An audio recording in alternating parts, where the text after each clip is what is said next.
Hello, and welcome to Zogittarius. I'm Zo, a self-initiated witch and truth seeker, and this is my little corner of the internet, where I discuss all things occult, spiritual, and metaphysical. Thank you for joining me today on the first ever episode of this podcast. Today I'm going to do a deep dive into the topic of empathy, but I'm going to take it from a different approach.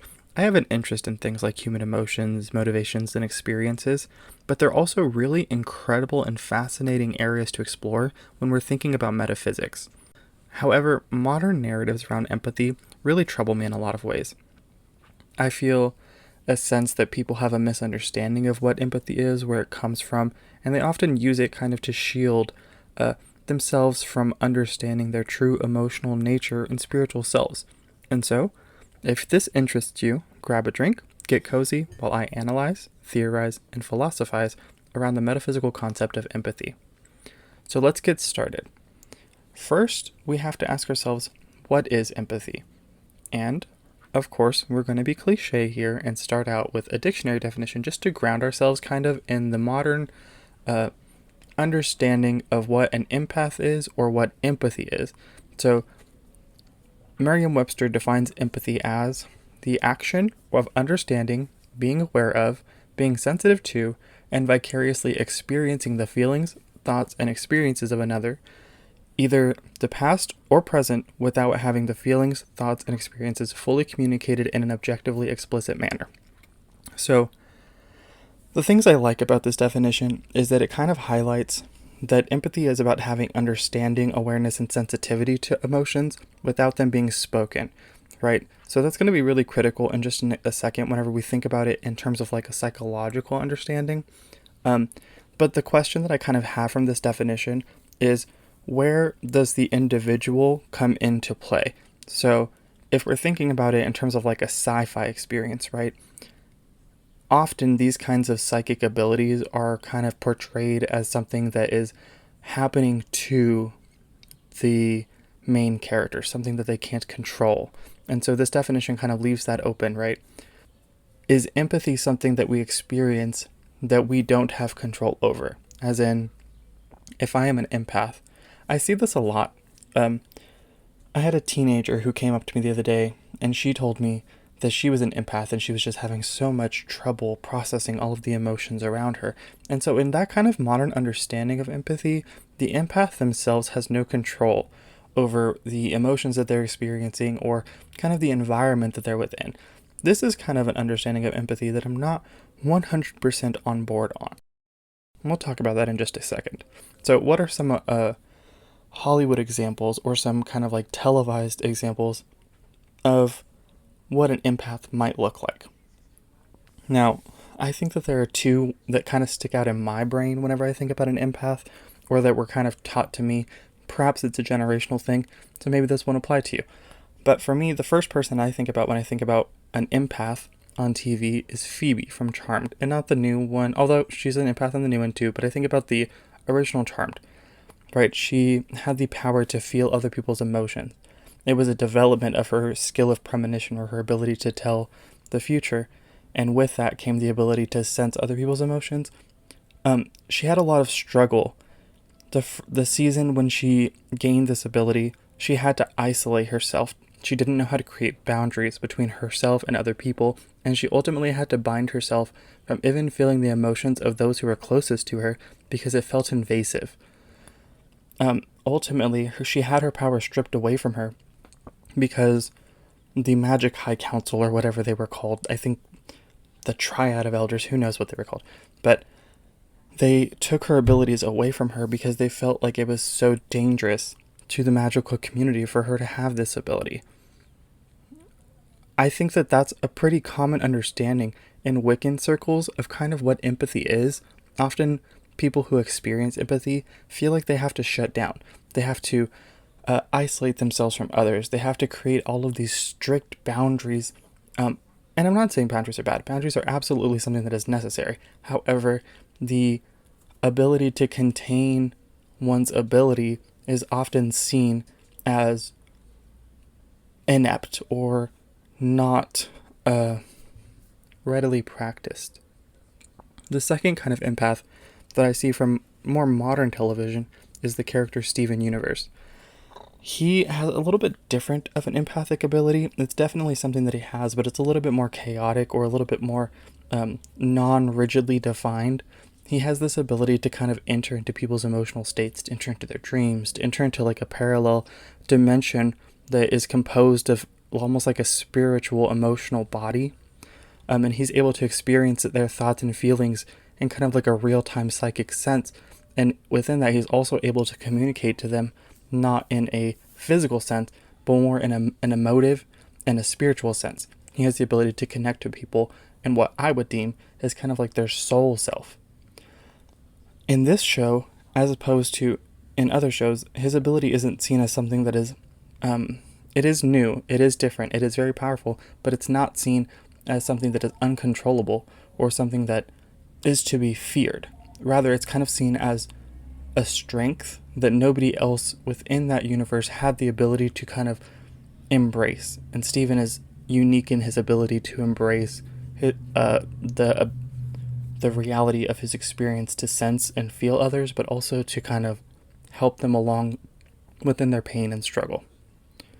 So these are two very different experiences or examples of empathy, but I think that they kind of represent where we've been in terms of a Wiccan community, or in terms of like a metaphysical and magical community, and where we're going. So I think that there's often this idea that empathy is so dangerous. It's a burden, it's a struggle. Empaths feel like they're being violated and attacked from all areas and all directions. I think that we're moving into an understanding of empathy as something that is a strength, right? And it's an incredibly necessary strength in today's world, where there's so much spiritual and emotional wounding. To be able to connect on that level is incredibly powerful. So now that we've kind of cleared a modern understanding of empathy, but also kind of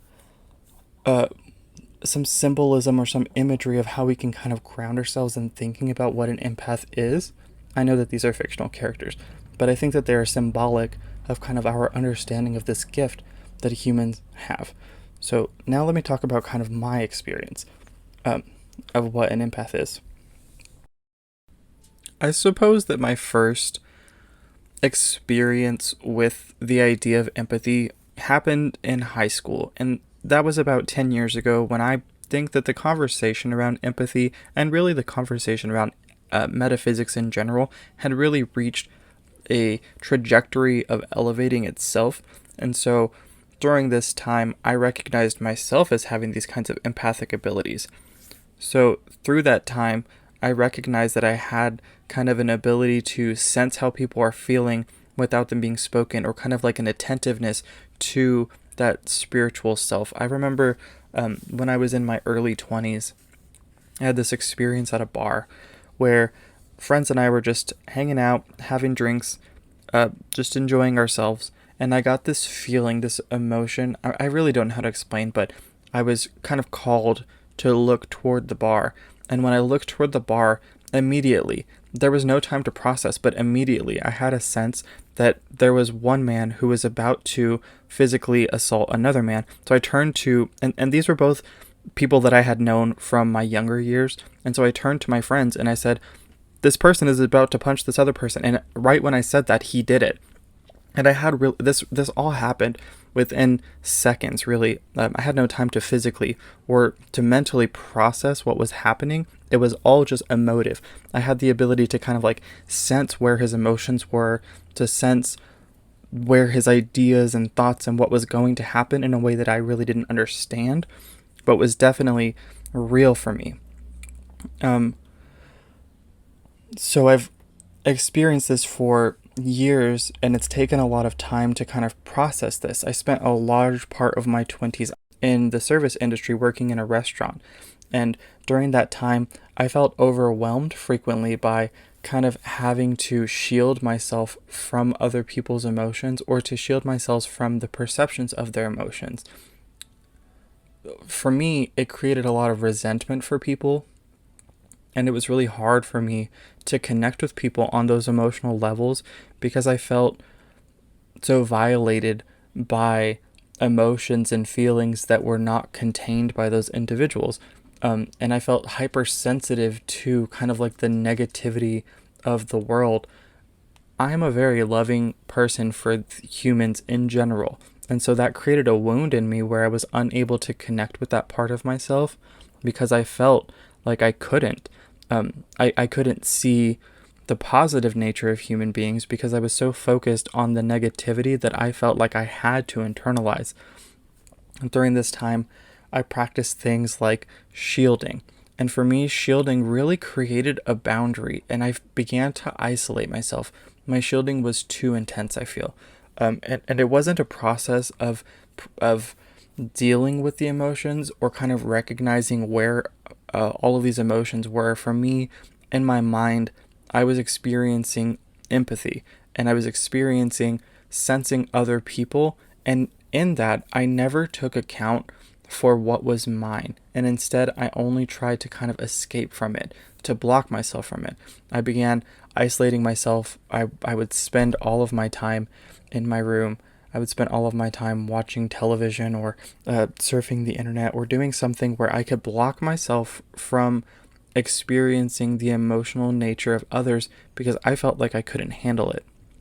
And even then, I felt like most of my time was spent trying to escape from the energies that I had collected around me.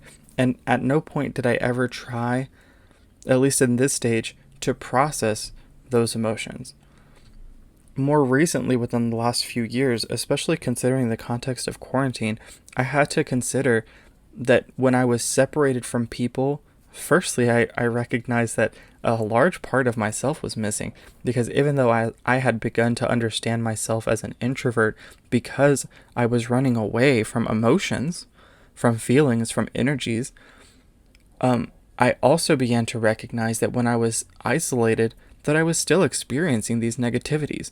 And so, truthfully, a large part of them were coming from inside the house. So back up to my childhood. I recognize that when I was a child, I was a very emotional being. I cried a lot. I experienced a lot. When I was teased by my siblings, I took it so incredibly personally that they began to be annoyed by me. And people would often tell me that I was a crybaby or that I felt too deeply. I remember being told that I had a chicken's heart. And that stuck with me for a very long time. And I only more recently began to realize that because of that, I saw feeling emotions as a negative. I saw that when I had these intense emotions, the reaction that I had, the reaction that I was taught and programmed was not to feel the emotions, but rather to run from the emotions, to stop them, to not let them control me, if that makes sense. And more importantly, not to impress those on other people. Now, as an adult, and I've begun thinking about kind of my inner child and the psychology of things like attachment theory, I've begun to recognize that what I consider empathy is also a trauma response that has been recorded and understood by psychology, right? When we are children and we have these kind of chaotic upbringings, often we react by becoming hypersensitive to our environments. And this is a shielding mechanism because when we can attune to what's going around us, we almost feel like we have to attune to what's going around us so that we can protect ourselves, and it becomes ingrained within our nature. Now, that kind of comes from like the psychology side of understanding what an empath is, and within attachment theory, this would be called hypervigilance, right? It is when individuals become hypervigilant to their scenarios and they begin processing things like body language, tone of communication, behavior in a more sensitive way to protect themselves from perceived attack, right? It is really a subconscious attempt for us to make sure that we are safe. So that's the psychological, kind of like scientific understanding of empathy, but I think that there's a metaphysical element that is still missing. And that is that I believe that empathy is a gift that humans have, right? I think that it is evidence of the reality that humans are interconnected spiritually. And although we believe that we are experiencing an individual reality, the truth of the matter is that we are incredibly connected to one another in ways that we do not readily perceive and that often we readily run away from. And so, partly, I believe that my enhanced sense of empathy was a survival mechanism in my youth to make sure that I was safe, something that my subconscious did for me. I also believe that empathy is a skill that lies within all of us, and some of us it is more developed because it has to become developed, and in others it is less developed because it doesn't have to be developed as much, right? I think everybody has this kernel of the ability to kind of sense and understand other people's emotions, maybe on a psychological way that science can explain, but something that to me is definitely spiritual and evidence of our interconnection and the way that emotions flow like liquid, not necessarily. If we think about it like a river, when we are unable to kind of process those emotions, what we do is we store them within ourselves and we end up creating blockages to the flow of those emotions.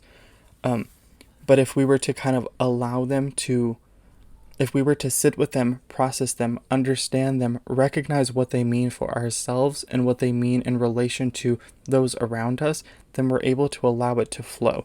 And the emotive self becomes like a river connecting all of us, and allowing us to kind of truly see one another and experience ourselves in a level that is much deeper than this physical reality, right? The emotional reality is another dimension of ourselves that when we understand is powerful, becomes incredibly key to connecting with one another, and more importantly, or perhaps more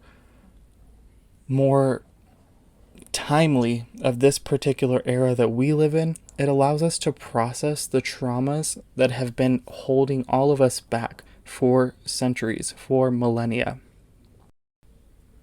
And unfortunately, because we are running away from this ability within ourselves, it often produces in individuals anxiety, it produces overthinking, it produces a sense of running away from our true nature. And just to kind of recap on what I think we should understand empathy as, is firstly that it's an exchange of emotional energy that is inherent to our experience as human beings, because we exist on multiple dimensions, we exist in multiple planes, right? And one of those planes is the emotive plane. It is the emotional, kind of what some people call soul, right? That we have a part of our being that lives, that exists within that emotional dimension, and that emotional dimension is true and real, and that within that we exchange energies, right? That is something that is true, which is why when I was at the bar and this individual was experiencing such, partly it is a trauma response, right? But also you can understand that whenever he was experiencing all of this anger, that without even looking or seeing him, I could feel in my heart that there was so much anger that was occurring. And when I looked over, I was able to understand where that anger was being directed, right? Because there is an energy to emotion. I think that if you've ever been in a concert where somebody is singing with all of their heart, you can feel this emotional energy. It's very present. It's something that we experience within our nervous system, right? So that's the first kind of understanding of where empathy is coming from. But also, I think it's really important to acknowledge that everybody has the potential for empathy, so it's not something that makes us a superhero. Often, and what I think people are lacking understanding of, is that when we have heightened sense of empathy, it comes from trauma. It comes from something that happened to us within our childhood that caused us to be required to have a heightened sense of sensitivity to people's emotional energies. And so whenever we are adults, we feel like we're being victimized by this because we haven't learned how to embrace it as something that is powerful. We use it as a survival mechanism, and that keeps our somatic nervous system at a constant heightened state, at a constant state of trying to perceive danger that perhaps isn't as readily there anymore, right? And to take it from a psychological perspective, I think we would have to do a lot of understanding of how that works in the subconscious, but that is not necessarily what this podcast is for. Really, what I want to talk about is how we understand this in terms of our metaphysical understandings and within our spiritual practices, right? So I think that we have to acknowledge within this age, right? This is the age of the sixth sun. This is the dawning of the age of Aquarius, where we have to begin to understand and process ourselves as beings that are not solely physical, but that have a multitude of layers and aspects. And the sooner that we can acknowledge this, the sooner that we can truly process trauma and elevate ourselves as a society, elevate ourselves as beings, as humans, as a species, right? So, now that I've kind of rounded the corner in discussing what I believe empathy is and kind of where I think we need to take our understanding of empathy within the modern metaphysical era, I want to talk about some of the limiting beliefs in more depth in terms of how we limit ourselves by using empathy as an excuse or by not truly connecting to this ability that humans have, right? So first of all, I think that humans use empathy as an excuse to not take responsibility for our own emotions, right? So I recognized this during quarantine, that I had taken so much time to see people as my oppressors, to see people as my abusers, and to take this role of becoming the victim, that I did not recognize that I was not processing my own emotions, but rather I was reverting back to inner child programming that taught me that my emotions were invalid, that I was weak for having such intense emotions, and that I had to console them rather than acknowledge them and fully respect them.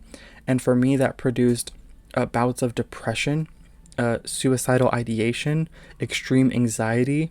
It produced burnout for me, where I wasn't able to, where I had to take extended breaks for myself, and I wasn't able to be as social and as loving as I believe my true nature is.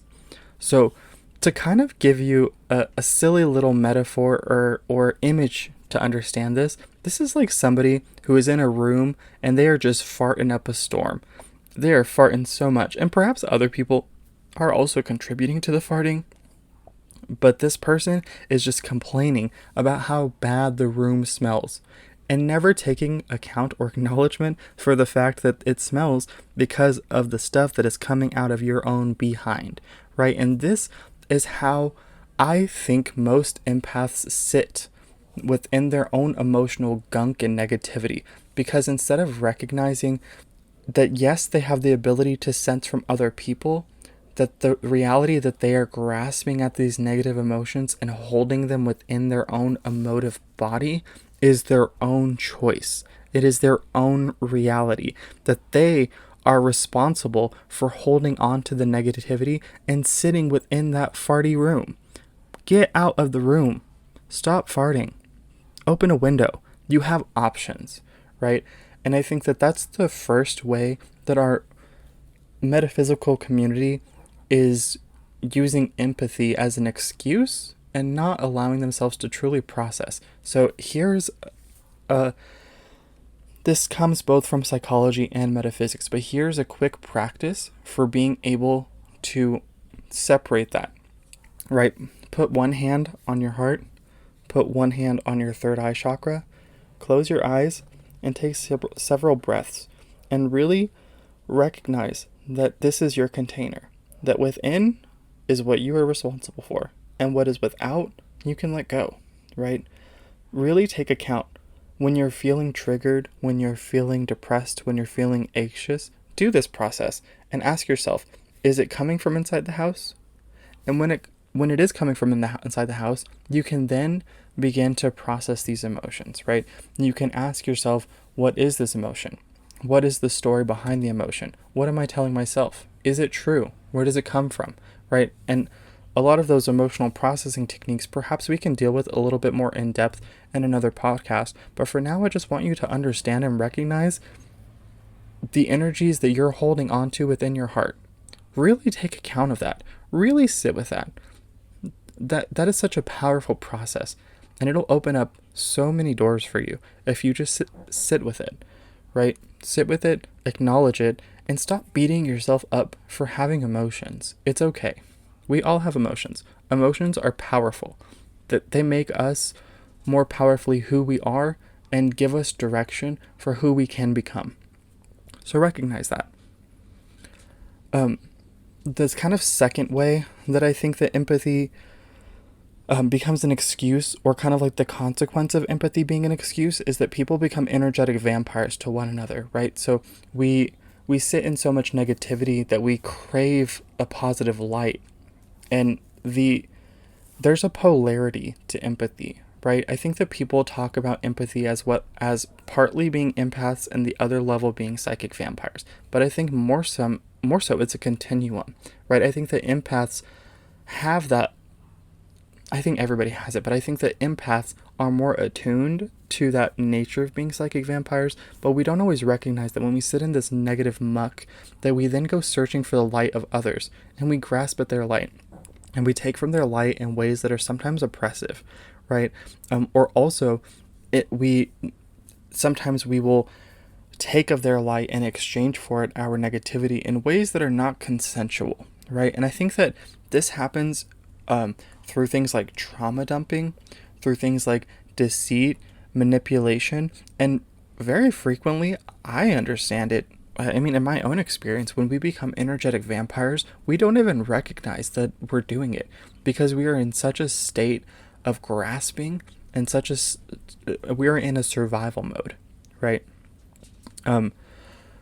So that's another way that failing to understand the true reality of empathy kind of creates more violence and harm within our society and within our relationships with others. And then kind of like the last way, I think, is that empaths, our modern understand of like, so if I were to take it back to this example of the teenager, right, she came to me and she was like, oh, I was just experiencing so much emotions. And really what that is that her identifying with an empath meant that she gave up her ability to create solid boundaries. And I don't mean in isolation, because that's kind of where she was going. She had to separate herself entirely from her friend group.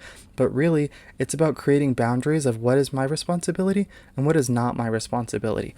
Let me tell you right now, you do not have to be a superhero. You don't have to save the day. You don't have to fix other people's problems. That is not your responsibility.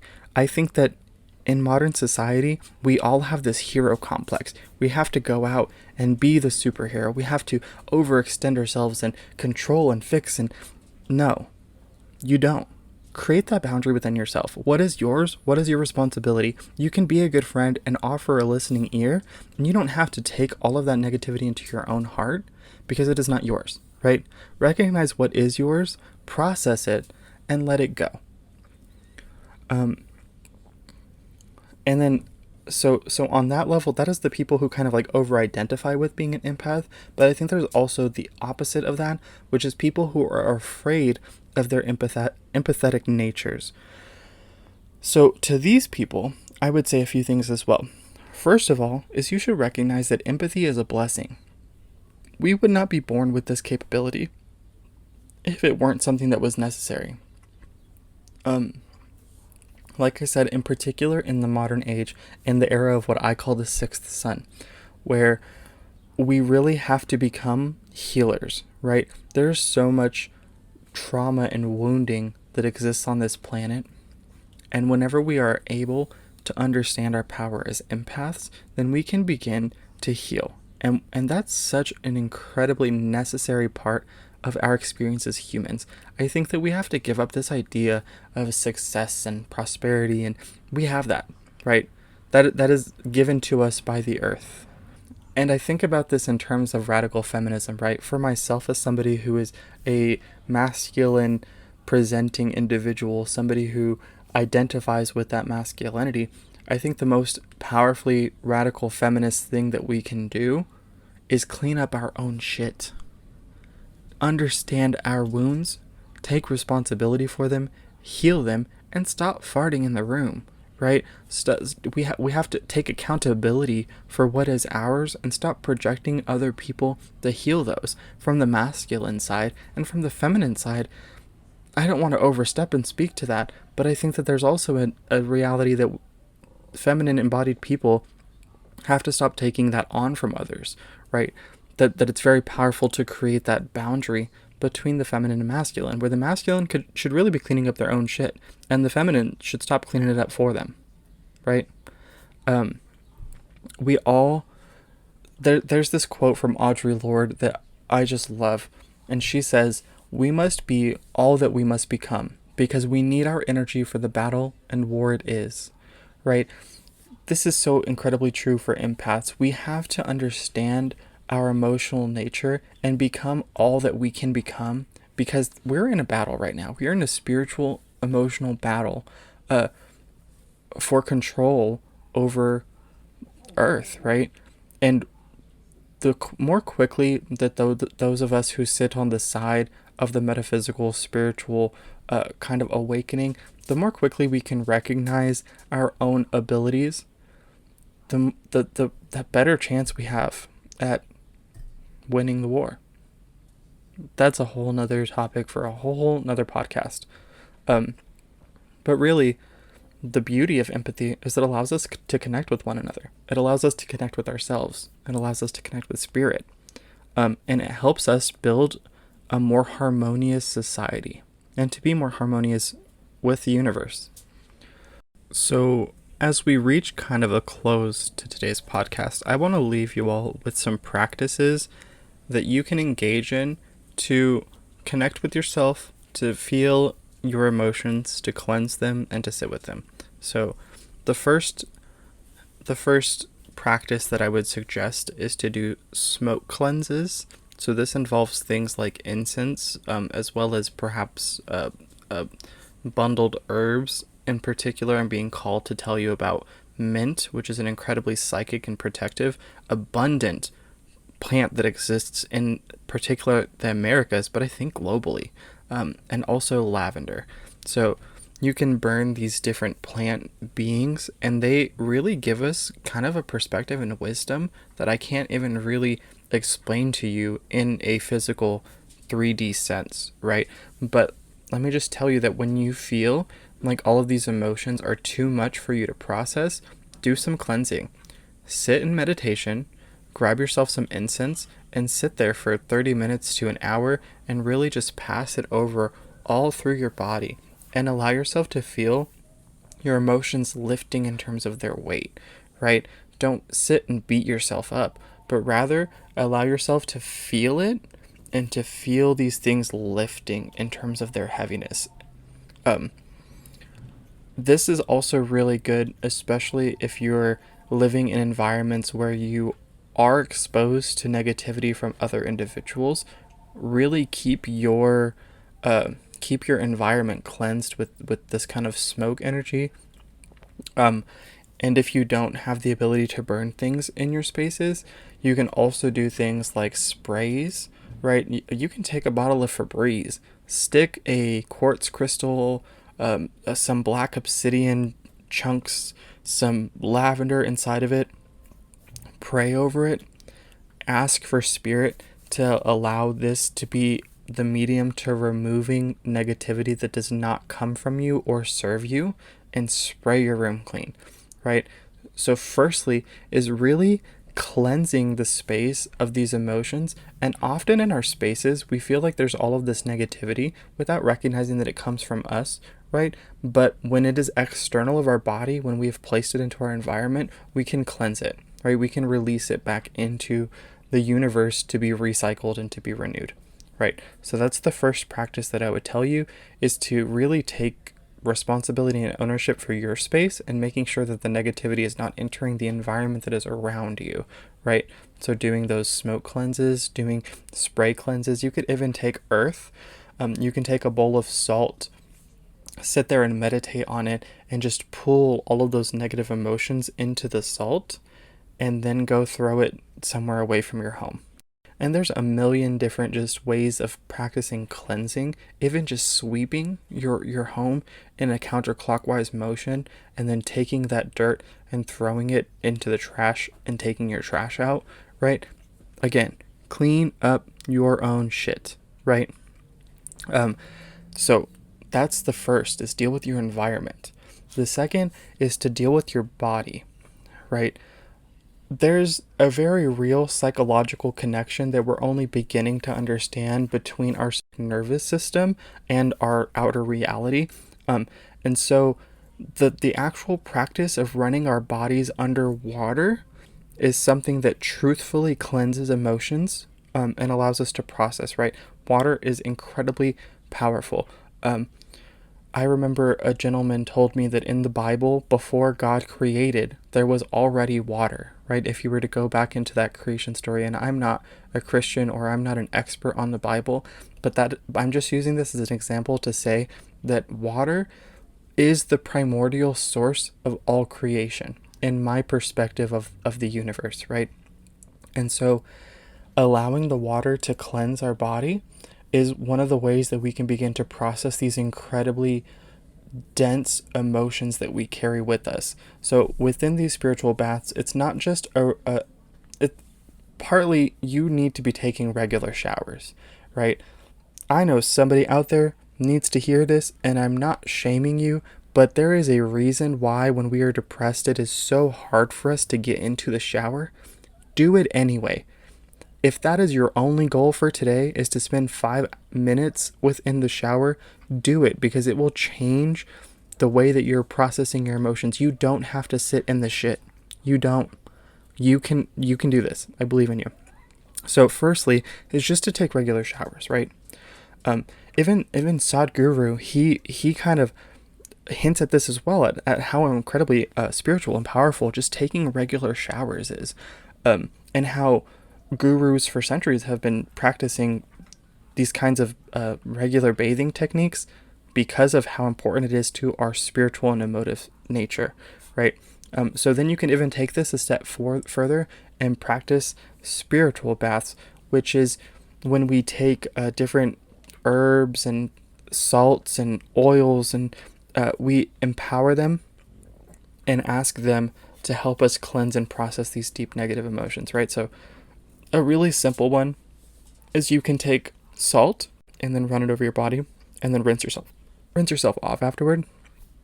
You can do the same thing with coffee grounds, and you can do the same thing with the vinegar, right? So, and you could add all of these together, which would be a little stinky. You might want to throw in a little bit of perfume in there too, but you can create these small containers of blessed water, speak prayers over it, ask the universe to help you process these deep emotions that you don't know what to do with, right? These deep energies when you feel like you're just stuck. You can ask these living beings like salt, coffee, and vinegar, you can ask them to help you process them, run them over your body, and then rinse yourself off, and that will do so much for you. There are a lot of other practices. There are things called white fire limpias. I'm not going to go into the specific, but I would ask you to Google Erica Buenaflor, especially if you are from the indigenous traditions, or especially if you are from kind of like the Mesoamerican peoples. These are rites that have been within our peoples for thousands of years.